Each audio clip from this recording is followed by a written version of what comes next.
బెజ్జూర్ మండలం చిన్న సిద్దాపూర్ అటవీ ప్రాంతంలో స్వయంభూగా వెలిసిన శ్రీ సిద్ధేశ్వర స్వామికి పుష్యమాసం కృష్ణపక్షం నవమి సందర్భంగా సోమవారం భక్తులు ప్రత్యేక పూజలు చేసి మొక్కులు చెల్లించుకున్నారు.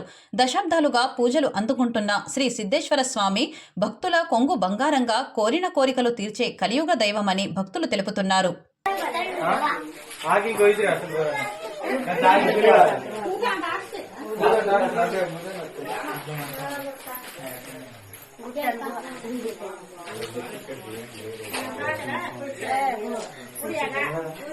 Gamulak tatta. Dosta.